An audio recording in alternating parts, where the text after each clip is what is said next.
Hello and welcome, peering soul, to another entry in the brutal post-apocalyptic world of stains of sin. Wait, this isn't Stains of Sin. This is nothing like the art direction for that project. What's going on? What was my last upload? Let me see. When did I... Ah, shit.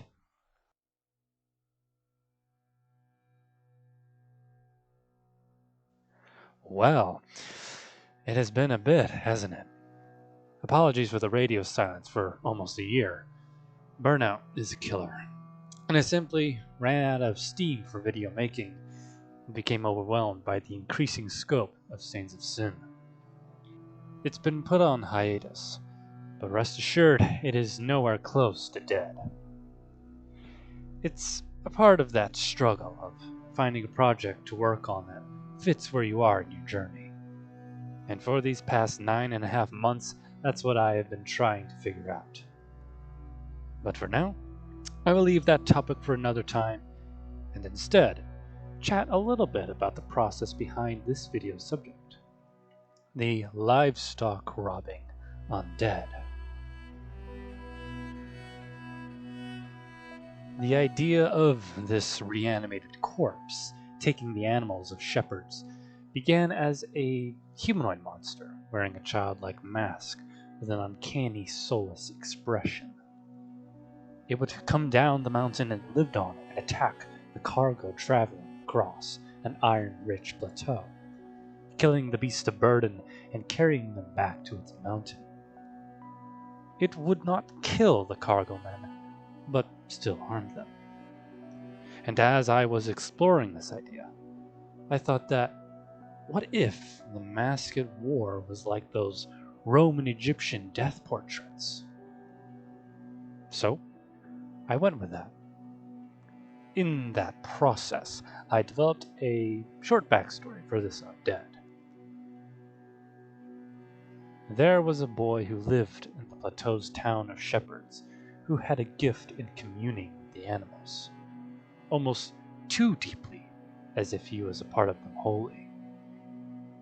The elder shepherds were jealous of his gift for animal whispering and thought that he may take them away from the town for himself, leading to the starvation of their people. He was treated like livestock for that, tying tightly a bronze bell around his neck and dressing him in green robes so that he would stand out against the reddish soil. One evening, that jealousy turned to fear, and then to hatred, for the elders saw him whisper to a sickly lamb, which then sprung up and pranced with renewed vigor. The young animal, said by the shepherds to die the next morning, was blessed with life. But those elders saw it as proof that the boy was indeed a sorcerer plotting to take away their flock. Rousing hysteria, he was dragged to the town plaza to be put down as if he was nothing more than livestock. Families with their children and babies held close watched as he was beaten until his skin was purple and his right eye gruesomely swollen shut, where then one elder took a goading stick and thrust it into his belly. He was murdered, and the townsfolk knew if the Empire discovered the killing of this boy, whom no proof remained to justify their actions, that hell would rain down upon them. The elders took his body and buried it on a mountain to the southeast, painting a death portrait as a shallow means of honoring his spirit so that he may not come to haunt them. A generation passed, and the plateau would indeed come to be haunted, not by a spirit, but by a living corpse. Tall and torn, The undead walked with intent at dusk and would attack any shepherds it came across, stabbing them with a rusted goading stick, but never outright killing them. It would then, with a silent tenderness, herd the shepherd's flock away to a mountain to the southeast, where they would not be seen again. More would encounter this being in the coming months, and all recounted the same details which chilled the older generations of the plateau town. A bronze bell was tied tightly around its neck. On its belly, a large gaping hole with its guts on display. And for a face, it wore a large slab of stained wood with a portrait painted onto it.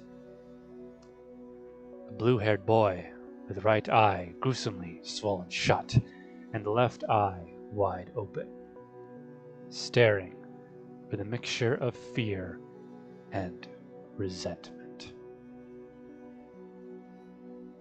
That about does it, and I'm pretty satisfied with how this one turned out. It was refreshing to just get to draw a monster rather than all the scene art I've been doing for the time away. Will I do more videos like this? I don't know. I'll see where my imagination takes me next. Nothing is set in stone, so don't expect me to focus on a single project for long. But with that out of the way, I shall bid you farewell for now. And hopefully, it will not be another 9.5 months.